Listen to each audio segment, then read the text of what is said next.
slowly. Tell me about your football and coaching journey. Football journey, I can remember actually under 13s. I used to play for a team called Wyndham Boys. I didn't used to play in goal.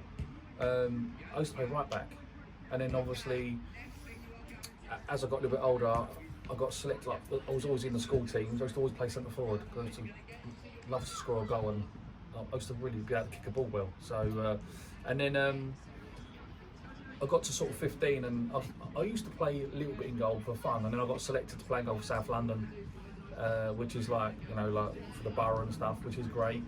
And then it progressed. I played for a team called Metronome. Again, played midfield, scored goals. My stepbrother used to play for them. And then I joined a team called the Huntsmen under 15. And that was a really good start for me because obviously it was with good people. And I started to sort of look at stuff regarding coaching now because there was a guy there called Keith Bonus who was an amazing coach, amazing. And I still hold him in high regard today. I speak to him every day. And like that's sort of where I started to think about coaching, like how I could help people afterwards. But reversing back again and starting again regarding the grassroots stuff. I had unsuccessful trials at pro clubs, Charlton, Millwall, Brighton, Leyton Orient. It just didn't happen for me. Some I went and tried on pitch, and some I went in goal, and then I got asked to play against Sutton United for a trialist team at Croydon Athletic on a absolute horrific night. It was horrific. The weather, it was terrible. It was like hailstones, it was just mud, and we lost 3-1.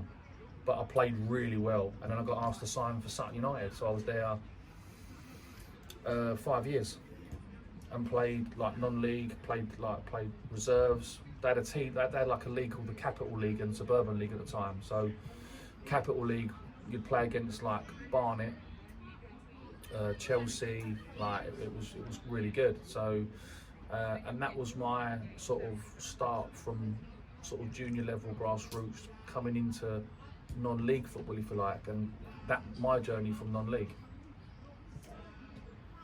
And your coaching journey? Coaching journey started again, like I always listen. I think like I always want to help people, like, and I think at a young age, I think like where you want to help people develop and bring them into a safe environment and just see people do well. So the coaching journey started sort of early 2000s. I started to do various badges. Did my goalkeeping level 2, I think in 2004, with Alex Welsh, who was the Tottenham goalkeeping coach, like done the academy. Passed that really well, and then again, I just wanted to help people develop their skills and progress and play. Listen, not really know about the levels, but just enjoy playing in goal and develop their skills in goal. So yeah, it was a good time to do that. And then again in 2009, I passed my UEFA B licence goalkeeping badge. Went to Wales to do it. I met some great people that played very high in the game professionally. And again, I think that's when you really start to build your network up of friends. And again, just keep developing like your knowledge and your skill set with people, coaches, and yeah, that was a really good insight. But coaching journey, I've worked at some really good pro clubs. I was at Crystal Palace for 12 years, working with the 9s to 16s academy goalkeepers, which I thoroughly enjoyed. Had some great moments. I also worked at Fulham for 2 years, again with the 9s to 12 programme. Again, thoroughly enjoyed working with people like Vic Bettinelli, who's probably one of the outstanding coaches in the game. His son obviously is Marcus Bettinelli at Chelsea. So, but yeah, Palace was good. Worked with some great people, developing some good goalies. Proud to see people like Owen Goodman today signed for Colchester on loan. He came in as a 12-year-old, and to play a small part in his development. Now to see him at 19 making his journey into senior men's football is quite proud. And then you've got Joe Whitworth. Again, I went to scout him 3 times at Crystal Palace when he was under 12. He used to play for Wimbledon. I watched him 3 times, 3 different environments, actually 3 different weather condition environments as well. Like the first time I saw him, the wind was terrible, but I think we beat him something like 10-2. He was the best player on the pitch. And Crystal Palace signed him, and again, he played twice last year for Palace first team. And again, that was a great thing for me to sort of get to play a part in his development. So Crystal Palace ladies, 5 years, again, completely different environment, coaching women goalies, and that was an amazing 5 years, being part of the setup and the team now, which again thoroughly enjoyed, developing women goalies, and yeah, it's played a massive part in my development as a coach. But obviously my passion is Goalkeeper Development Centre. I started it in 2010. You know, I don't see many centres having 60, 70 goalies on a Friday. It's an amazing adventure, and again, like keeping kids off the street, bringing them into a safe environment, developing their skills, boys and girls, by the way. You know, we have a mixture of that, and you know, just helping them on their journey, whether it's grassroots and obviously stepping into like academy football. But we've got so successful now. We've started a Tuesday, Thursday and a Saturday program. So Tuesday, Thursdays at a different location at Shooters Hill College, and then Saturday obviously is at Long Lane, like what we do here on a Friday night. We have our own goalkeeping area, grass area. You know, I like getting on the grass. We aren't always blessed with beautiful 3G. So, and that, again, all the sessions are successful. And we probably spend, you know, and see 150 goalies a week now. So it's grown massively. You know, people have played a part of it, including yourself, you know, in that development. You know, we started the first night back in 2010. At City Academy in Bermondsey in 2 inches of snow, you know, and that was the start of it, with people like John McRae, Darren Ibrahim, who's the first team goalie coach at Gillingham now. He played a big part. So and there's been some great people. Thomas Kroll, who was here for a long time, he's now moved back to Poland. He's working in the top division out there. So you've got people like James Smith now, Greg, who's part-time coach at Millwall. So we've got some really good coaches here, really good. We've got Saskia, young girl coach who plays for Dulwich first team.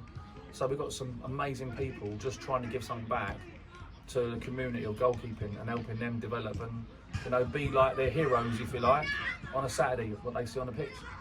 So, but yeah, that's the coaching journey. Nice. And the last question would be, how does goalkeeper development bridge the gap between grassroots to academy and professional football?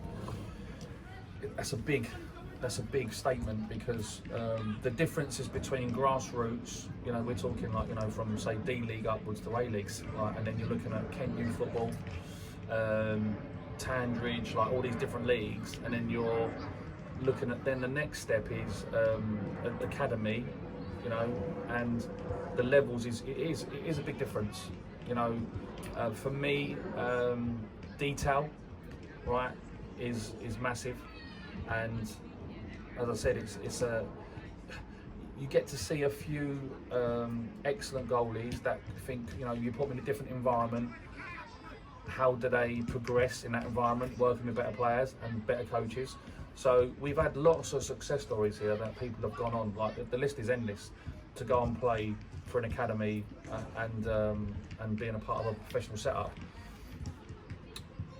To bridge that gap even further, like you're asking, to go into the professional stages, again, once you get them into an academy setup, and then, you know, how do they develop their skills, you know, with different coaches, and then how do they progress with the variation of support from the network of people in that environment, and then they get the right ingredients to push on and develop their skills, as I said to you, like with Owen and Joe, having that, you know, detail from an early age, and then obviously now they're having that taste of senior men's football and showing their skills at the highest level. So listen, it is a big gap, 100%.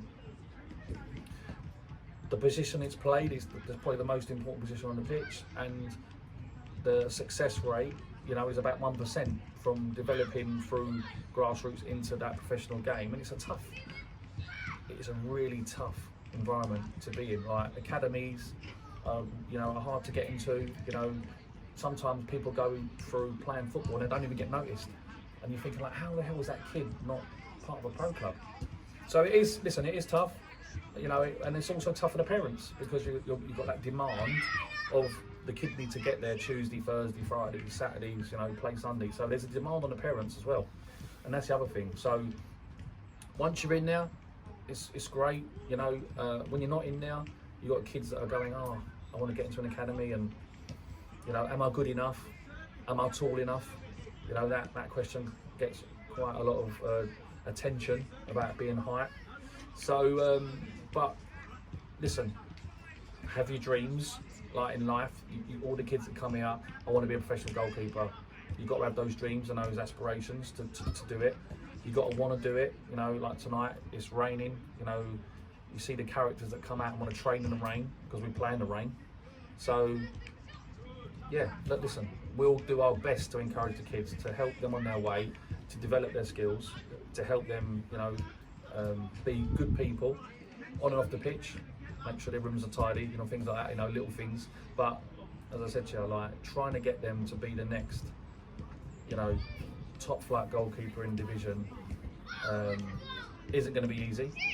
But with a little bit of help from everybody along their way, we hopefully can try and get them to achieve their dreams to be a professional goalkeeper one day, playing live on the telly or in an FA Cup final or at the World Cup. So, yeah, there you go. Thank you very much for your time. Thank you very much.